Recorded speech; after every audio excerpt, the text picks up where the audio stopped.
listening to Two Babies in a Business, a podcast about business, marketing, growth, strategy, staff, clients, babies, marriage. I'm Christina. This is my handsome husband, Peter Pilarski, and we are the founders and leaders of CIPR Communications. I was going to try to do that from memory, but I can't do it yet. I don't know if You'll get there. You'll get there. This is my goal. Hey, everybody.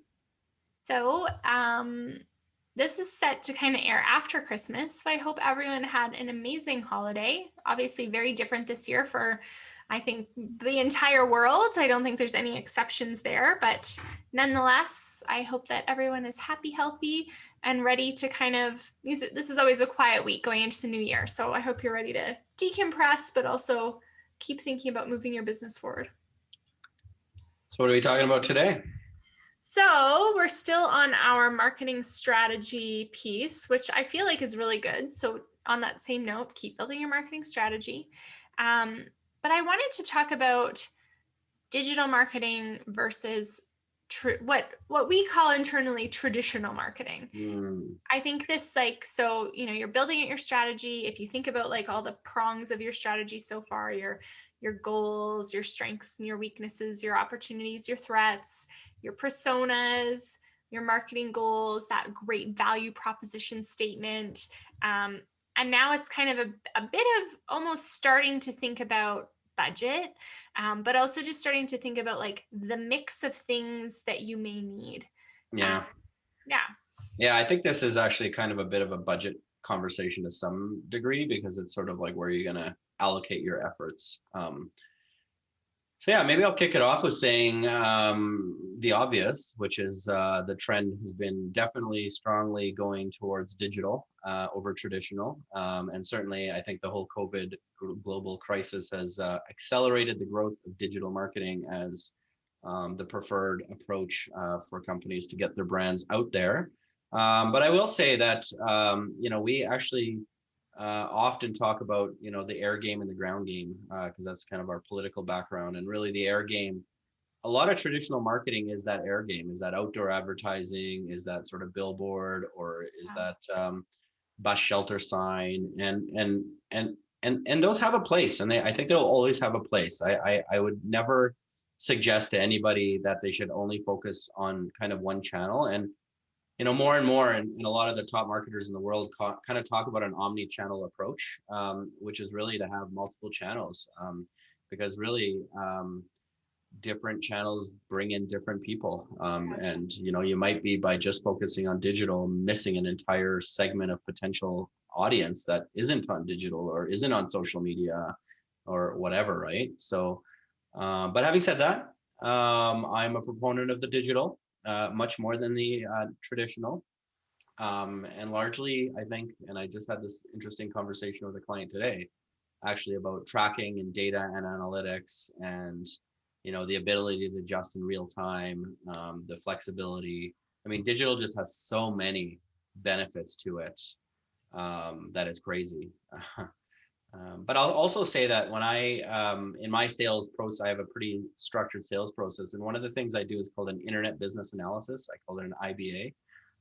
And the first thing I do is I go on Google's keyword planner to understand to what extent are people searching for the things you do. And I always start there. And the reason I always start there is because you can't assume that people are searching for all businesses on the internet. And the data shows that.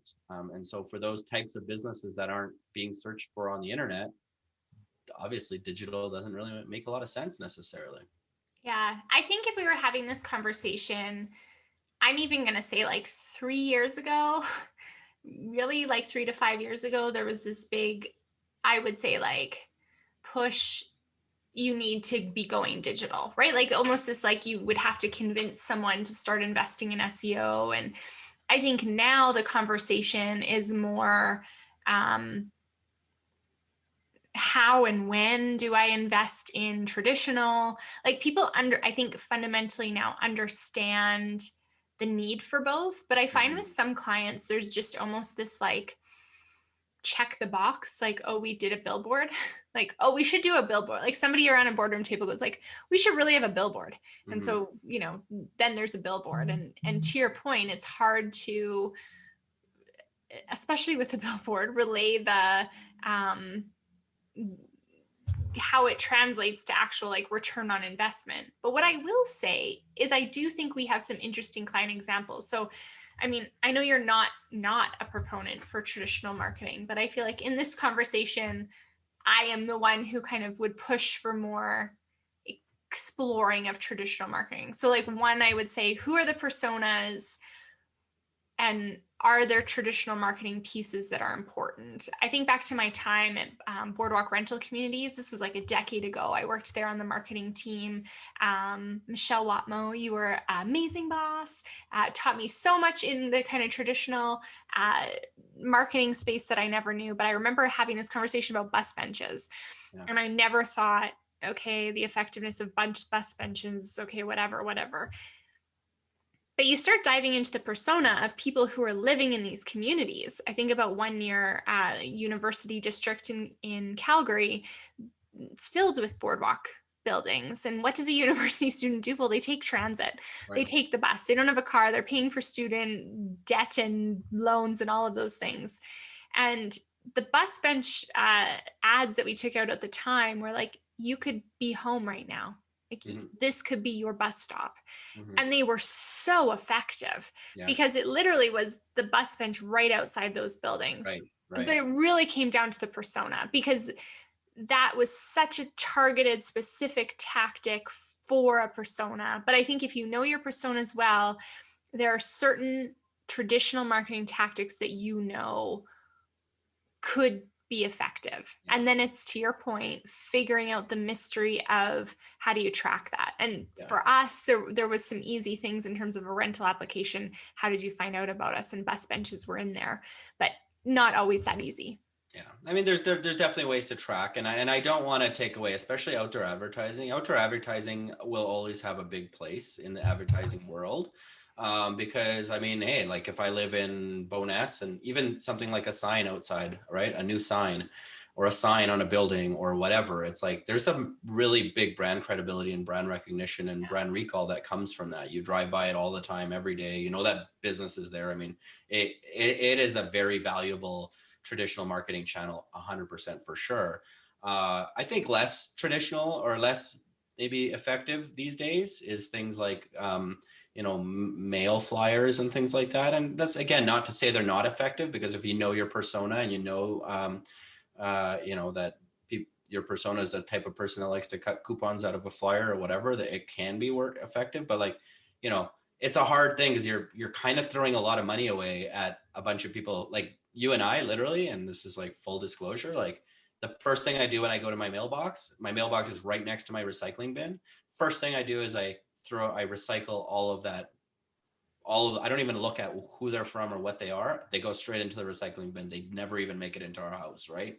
And that's kind of, I think, our generation and maybe us. But obviously, if you have an older generation and or certain types of personas that might cut out coupons or whatever, it obviously works for companies because they keep doing it. So it's not to say it's not effective, but I think if you can tie that in with a good digital strategy on top, then you can have really big impacts, right? If you sort of couple the two together and sort of almost lump one on top of the other, that's where the real magic can happen. I think I'm thinking of two examples. This is like obviously a topic I'm pretty excited about, but so one, the trade show budget, I feel like that has really been an important component of marketing budgets and strategies for most of our clients up until March 2020, right? Like there always has been a component of, we need to go on the road, we need to hit these certain, and it's as much as a sales strategy as it is a marketing strategy. So the booth, the costs that come alongside that, the printed materials, the swag in the bag, like all of these things. And what of note, I would say that we've noticed is those trade show budgets for companies that could handle it seem to have went directly into supplementing a digital marketing campaign. 100%. So I mean, just a side note, I think for the foreseeable future, trade shows are going to look a lot different. So if you have traditionally had a robust trade show budget and not a robust digital budget, maybe there's some room and something you can consider in your strategy. And the other thing I'm thinking about, lots of ideas I'm throwing out, is going back to the billboard and thinking about an amazing client that we have. I'm gonna give him a shout out because I feel like he won't mind. Sean from Westside Laser and Light. We're working with him right now on updating his website, but have been working with him off and on. Obviously, COVID has greatly affected him in the Medi Spa business, but on SEO and things like that. And we obviously look at the competition. I think that's an important piece. And there's a competitor that has done a huge outdoor advertising buy. And when you look at keywords and searching, what I think they have done and laid the groundwork for everyone else is brand awareness on some of those services. Yeah. So obviously the brand related search is through the roof compared to all of the other competitors. Yeah. So it's interesting, right? So you look at their analytics just based on, using tools like SEMrush and yeah, their brand related search is like through the roof. It's huge. So obviously that's what their billboard is driving. And so it's nice for them to be able to drive that connection. Right. You can sort of see the direct line right there. And there's maybe like a measurable, if you're like thinking about those traditional marketing pieces that are harder to track. So like a radio ad or a whatever, if you see an uptick in your like actual brand being searched, you may have a good measurement there in terms of if those things are working. Do you agree with that? Oh yeah, and there's definitely other good ways to do tracking as well, but I don't know how much time we have left, so I want to make sure I make this point. You got 2 minutes. Okay. I think, and this is maybe me being a little bit ambitious or whatever, controversial, let's just say, but I think that if you're not spending 50% of your budget on digital today, you may not exist as a business in 5 years. Like, I think you need to at least be considering 50% of your budget towards digital. And I always say that things like SEO and content marketing is really future-proofing your business. Those are the words I use on a daily basis, because once you're and I mean good SEO and I mean good content marketing. So let me caveat that statement with saying there's a lot of shady SEO providers out there that just take your money and do nothing. And you need to have good content is everything. But if you're doing good SEO and good content marketing, and you're basically delighting your target audience and personas online by answering their questions, which is what search engines want you to do, that's future-proofing your business. And that is the gift that keeps on giving once you've kind of finally broken through and started generating results there.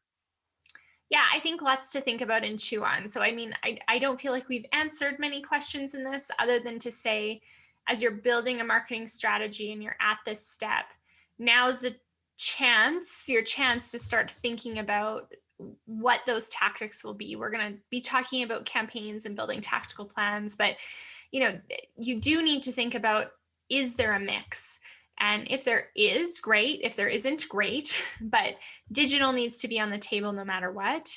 And traditional needs to be, I think, very focused, measurable, even if it's a little bit more qualitative than it is quantitative, and driving towards those personas.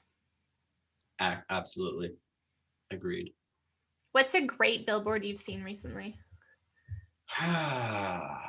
Putting you on the spot. I can't even name one. I'm the worst person when it comes to... He's not your target persona for billboards. I live in my own little world up in here all the time. His eyes are on the road. But my thoughts are elsewhere. Oh dear. Okay, well, there you have it, everyone. Keep your eyes on the road. Yeah.